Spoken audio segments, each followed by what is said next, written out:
হ্যাঁ, প্রচুরজন এটাই ভাববে যে ভাই অনলি ফ্যান্স অ্যাকাউন্ট বোধহয় শুধুমাত্র মানে 18+ কন্টেন্টের জন্য না ভাই। এখন অনলি প্লাস অ্যাকাউন্টে মানে অনলি ফ্যান্স অ্যাকাউন্টে অনেক কিছু থাকে। এখন তোমরা যদি এখন সাবস্ক্রিপশন নাও সেটা এখন তোমরাই ফিল করতে পারবে। বাট এনিওয়ে গাইস, আজকে আমরা এমন এমন জিনিসকে নিয়ে ডিসকাশন করবো। তো ফার্স্ট অফ অল তো বলে দিই যে খুবই বেকার লাগছে, কারণ ইন্টারকন্টিনেন্টাল চ্যাম্পিয়নশিপ ম্যাচ বা ইউনাইটেড স্টেট চ্যাম্পিয়নশিপ ম্যাচের ওপর কোনো প্ল্যানই নেই। রাসেলমেনিয়া আদৌ হবে কি হবে না, সত্যি বলতে গেলে তোমরা দেখতেই পেয়েছিলে রাসেলমেনিয়া স্ম্যাকডাউনের মধ্যে রিকোশে টাইটেল ডিফেন্ড করছে। আবার ভাই United state champion Finn Balor রয়েছে Andre the Giant Memorial Battle রয়্যালের মধ্যে। তো সত্যি বলতে গেলে এর ওপর আমি অলরেডি একটা রিয়াকশন ভিডিও বানিয়েছি, আর সত্যি আমার খুব বেকার লাগছে। কারণ রাসেলমেনিয়ার মধ্যে অ্যাটলিস্ট দেখো, তোমাদের হয়তো মনে থাকবে Andre the giant battle royal এমনই একটা মানে বলতে গেলে স্পট যেখানে প্রচুর এনএক্সটি সুপারস্টারও ওখানে অ্যাপিয়ার করতো। আর সত্যি বলতে গেলে তোমরা দেখে থাকবে ব্যারেন করবেন গাইজ, ব্যারেন করবেন তো বোধহয় ফার্স্ট টাইম অ্যাপিয়ারেন্স দিয়েই তো ভাই জিতেছিল, যেখানে ও মেন রস্টারে ডেবিউ করেনি। তো সত্যি বলতে গেলে একটা গ্রেটেস্ট ব্যাপার ছিল, কিন্তু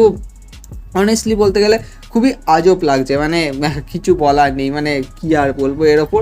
বাট গাইজ কালকে র কিন্তু যথেষ্ট বেশি থন্ডারাস হতে চলেছে গাইজ। কালকের র হ্যাঁ থন্ডারাস হবে, তার কারণ হচ্ছে ভাই কালকে রয়ের মধ্যে অনেক অনেক ম্যাচ আছে। যেমন তোমরা এখানে দেখতে পাচ্ছ র্যামেস স্টেডিও অ্যান্ড মিজের মধ্যে ম্যাচ আছে, তার থেকে শুরু করে এই ওমেন্স একটা কী বলবো হ্যাঁ ট্যাগ টিম ম্যাচই তো আছে, এখানে একদিকে ফেস সুপারস্টারও রয়েছে আর একদিকে হিল সুপারস্টার রয়েছে।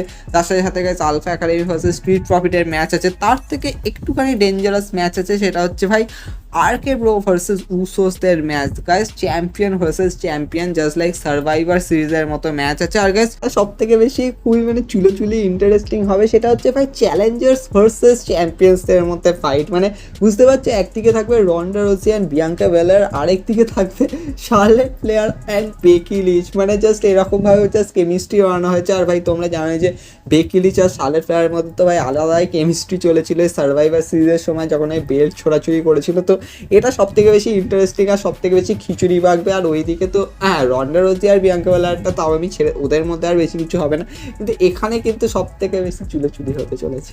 অ্যান্ড গাইজ মোস্ট ইন্টারেস্টিং সেটা হচ্ছে Roman Reigns and Brock Lesnar রতে থাকবে। কিন্তু আমার সত্যিই বলতে গেলে খুবই একটা জিনিসে আজব লাগছে, সেটা হচ্ছে যে ভাই রোমান রেন্স আর ব্রক লেসনার থাকুক কিংবা নাই থাকুক গাইজ, তোমরা ধরে নিতেই পারো যে রোমান রেন্সের হাত ব্রক লেসনারের কাছে যাবে না, বা বলতে গেলে মানে ব্রক লেসনারের হাতে রোমান রেন্স পড়বে না। তার কারণ গাইজ এইটাকে মানে ডাব্লিউডাব্লিউ এমনভাবে ক্রিয়েট করে রাখবে যে ভাই রাসেলমেনিয়ার আগে অবধি রোমান রেন্স তো ভাই ব্রক লেসনারের হাতে আসবে না গাইজ। ব্রক লেসনার খালি চেজই করে যাবে, খালি চেজই করে যাবে।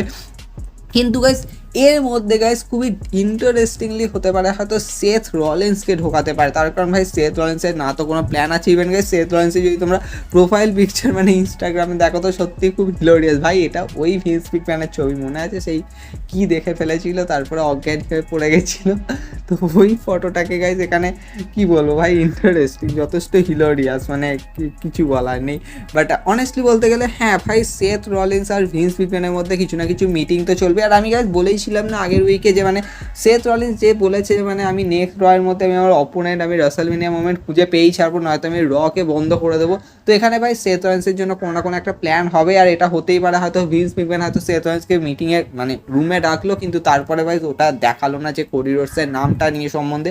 কিন্তু ভাই এখানে মানে প্রচুর জন মানে একটা আলাদাই রুটে চলে গেছে। আর সত্যি বলতে গেলে এই রুটটা খুবই ডেঞ্জারাস, সেটা সবাই বলতে চাইছে। মানে সবাই ভাবছে যে বোধহয় সেথ রলিন্সের সাথে হয়তো গেবল স্টিভসনের ম্যাচ হবে। মানে তোমরা ভাবো ভাই, মানে সেথ রলিন্স ওখানে রাসেলমেনিয়া অপোনেন্ট পাচ্ছে না, সেথ রলিন্সের সামনে চলে এলো গেবল স্টিভসন, যেখানে Gable Steveson guys first time debut করতে চলেছে। অ্যান্ড গাইজ গেবল স্টিভসন সবাই জানো, আমিও অলরেডি বলেছিলাম যে গেবল স্টিভসন একটা গ্রেটেস্ট ডেবিউ করবে, একটা গ্রেটেস্ট বুকিং পাবে। ইভেন গাইজ আমি বলেছিলাম যে রয়্যাল রাম্বলও জিততে পারে, কিন্তু সত্যি বলতে গেলে রয়্যাল রাম্বল জিতলে তো ভাই আলাদাই গ্রেটেস্ট ব্যাপার হয়ে যেত, কারণ ও তো ভাই আবার রোমিরেস ব্রক লেসনার ম্যাচের মধ্যে ঢুকে যেত। হ্যাঁ ওটা ঢুকানো যেত, কিন্তু ওটা একটু যেন হিউজই যেন একটা পুশ করার মতো ব্যাপার হয়ে যেত। কিন্তু ভাই তোমরা ভাবো যে ভাই সেথ রলিন্স ভার্সেস গেবল স্টিভসনের ম্যাচ রাসেলমেনিয়ার মধ্যে, আর ভাই গেবল স্টিভসন স্বাভাবিক ব্যাপার একটা ডেবিউ করছে বলে কথা। আর ভাই ডেবিউ করছে তাও আবার সেথ রলিন্সের এগেনস্টে একটা আলাদাই ফ্লেভার দেবে। কিন্তু গাইজ অনেস্টলি বলতে আমি জানি না যে আদৌ কি তাহলে এই দিকে প্ল্যানটা চলে যাবে, তাহলে তোমরা ভাবো মানে অডিয়েন্সটা কত খেপে যাবে। মানে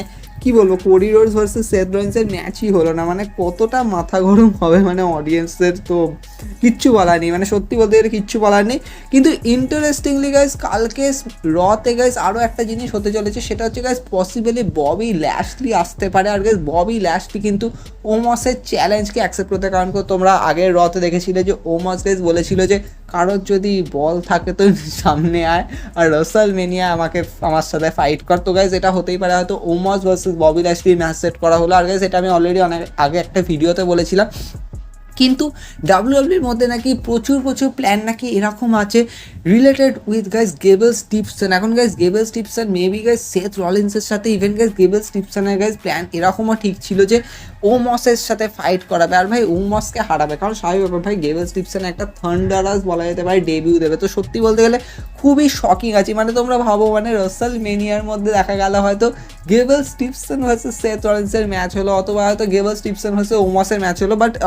বাট অনেস্টলি বলতে আমার এখন মনে হচ্ছে ভাই ববি ল্যাশলি ভার্সেস ওমসের ম্যাচ হওয়ার চান্সেস বেশি আছে, কারণ প্রচুর রুমার্স বা প্রচুর ব্যাক সাইডের রিপোর্ট আসছে। আর সেক্ষেত্রে আমার মনে হয় যে হ্যাঁ ভাই এটা হওয়ার চান্সেস বেশি আছে গাইজ ওমসের সাথে ববি ল্যাশলি।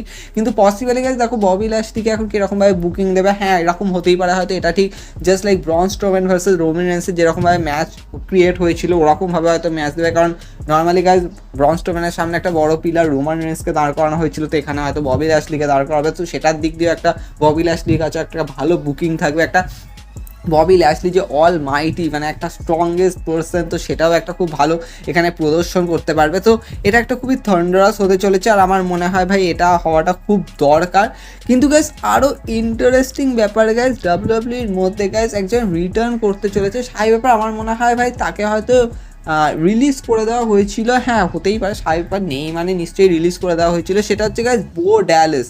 নর্মালি গাইজ তোমরা জানো বো ড্যালাস তো লাস্ট টাইম কার্টিস অ্যাক্সেলের সাথে টিম আপ করে র ট্যাগ টিম চ্যাম্পিয়ন্সও হয়েছিল, তারপরে গাইজ সিম্পল জবারের ওখানে খেলছিল। কিন্তু হ্যাঁ পসিবলি গাইজ বো ড্যালাসকে আবার ডাব্লিউডাব্লিউতে রিটার্ন করানো হবে। আর গাইজ ডাব্লিউডাব্লিউর মধ্যে গাইজ মিড কার্ডের মধ্যে গাইজ রাখা হবে বো ড্যালাসকে। নর্মালি গাইজ বো ড্যালাসের যে নামটা আছে না, নামটার মধ্যে লাস্টে রতুন্ডা আছে। এখন গাইজ প্রচুরজন ভাবে বোধহয় যে ভাই ব্রে হোয়াইটের সাথে হয়তো বো ড্যালাসের কোনো না কোনো হয়তো ফেস ম্যাচ করে, অনেকটাই করে। কিন্তু হ্যাঁ কিছু তো একটা ব্যাপার আছে। কিন্তু গাইজ বো ড্যালাসের অনেক ছবি গাইজ রিসেন্টলি মানে সুপারস্টার না মানে ফ্যান্সরাই প্রচুর শেয়ার করছিল, যার মধ্যে ডোয়েন জনসন মানে রক রয়েছে, ব্রে হোয়াইট রয়েছে। তো সেই ব্যাপার একটা গ্রেটেস্ট ব্যাপার তো বটেই। কিন্তু গাইস কালকে রয়ের মধ্যে মানে তোমরা ভাবো মানে ব্রক লেসনার রোমান রেন্স মানে আমরা যেরকমভাবে ভাবছি সেটা যদি না হয় তাহলে সত্যি বলতে গেলে খুবই আজব লাগবে। মানে আমরা সবাই ভাবছি যে ভাই একবার তো ভাই ব্রক লেসনারের হাতে রোমান রেন্স পড়ুক। তোমরা মনে আছে ভাই ডে ওয়ানের আগে সেই যখন রোমান রেন্স আর পল হেমেনের মধ্যে ওই ক্র্যাশটা হয়েছিল, ওখানে গাইস ব্রক লেসনার এসে রোমান রেন্সকে দুটো F5 কষিয়ে দিয়েছিল। তো এখানেও গাইস পসিবলি হওয়ার চান্স আছে, কিন্তু এরকম হওয়ার কোনো চান্সেস নেই। তার কারণ গাইস ডাব্লিউডাব্লিউ এখন থেকে ঠিক করে রেখেছে ভাই যা হয় হয়ে যাক ভাই রোমান রেন্সের হাত মানে ব্রক লেসনারের হাতে রোমান রেন্সকে ফেলবে না অ্যাট দি এন্ড গাইজ। মানে আমার সব থেকে বেশি বলতে গেলে মানে এটাতে খুবই স্টুপিড থিং লাগে। মানে ডাব্লিউডাব্লিউ প্রত্যেকবার দেখে থাকবে যে যখন কোনো ম্যাচ আপ হয় না মানে সাই ব্যাপার রোমান রেন্সের ক্ষেত্রেও বলা যেতে পারে বা ববি ল্যাশলি বা মানে ওই টাইমে যখন ডাব্লিউডাব্লিউ চ্যাম্পিয়নশিপের ক্ষেত্রে, তো এখানে গাইজ সবসময় কী করতো মানে যে মানে অপোনেন্ট থাকতো তাকে মানে একটা মানে কী বলবো ফটোশপ করে তাকে চ্যাম্পিয়নশিপ বেল্ট দিয়ে লাগিয়ে দিয়ে বলতো যে এ কি তাহলে চ্যাম্পিয়ন হতে পারে, তো এরকমভাবে বলতো। কিন্তু গাইজ পসিবলি তোমরা জানো যে সেটা হতো না। যেমন তোমরা এলিমিনেশন চেম্বারের ক্ষেত্রে দেখেছিলে যে যখন বেকি লিচ আর লিটার মধ্যে ম্যাচ হয়েছিল তখন দেখিয়েছিল যে লিটা কি তাহলে নেক্সট র উমেন্স চ্যাম্পিয়ন হতে চলেছে। কিন্তু গাইজ তোমরা জানোই যে ভাই হতো হয়নি, হেরে গেছে। তো পসিবলি গাইজ এখানে ডাব্লিউডাব্লিউ অলরেডি বের করে দিয়েছে যে ব্রক লেসনার মানে কি বলবো পেটে ইউনিভার্সাল চ্যাম্পিয়নশিপ রয়েছে আর হাত শোল্ডারে রয়েছে ডাব্লিউডাব্লিউ চ্যাম্পিয়নশিপ। আর এখানে মানে দেখানোর চেষ্টা করছে যে তাহলে কি এটাই রাসেলমেনিয়া হতে চলেছে, তাহলে তো আমরা বুঝতেই পারছো ভাই এটা হওয়ার চান্সেস একদমই নেই। তো এটা খুবই অবভিয়াস ব্যাপার ভাই, মানে তোমরা যেগুলো এরকমভাবে টিজ করা সেটা হয় না। তো এটা খুবই স্বাভাবিক, এটাতে কিছু বলার নেই। কিন্তু হ্যাঁ ভাই কালকে রয়ের মধ্যে কিন্তু থান্ডারাস কিছু না কিছু তো হবে। ইভেন গাইজ আমার কেন জানি না মনে হচ্ছে সেথ রলিন্স তো ভাই কিছু না কিছু একটা কাজ তো করবে। আর গাইজ তোমরা ধরে নিতেই পারো যে সেথ রলিন্সের সামনে এত তাড়াতাড়ি কোডি রোডসের নাম আসবে না। কিন্তু আমি সত্যি ভাবছি যে ভাই রাসেলমেনিয়া যদি তোমরা ভাবো যে মানে সেথ রলিন্সের সামনে গেবল স্টিফসন চলে এলো তাহলে মানে কত ফ্যান্সটা মানে মাথা গরম করবে। মানে সবাই ভেবেছিল হয়তো কোডি রোডস আসতে চলেছে কিন্তু এলো না। ইভেন গাইজ হ্যাঁ যদি কোডি রোডস চলে আসে সেটা আলাদা ব্যাপার, তাহলে আমরা সবাই ভাববো যে তাহলে ওমসকে মানে ওমসের সাথে হয়তো গেবল স্টিফসনের ফাইট হবে। কিন্তু গাইজ গেবল স্টিফসন কিন্তু একটা কিছু না কিছু গাইজ থান্ডারাস হতে চলেছে রাসেলমেনিয়া হতে, কিন্তু কি হতে চলেছে ভগবান জানে।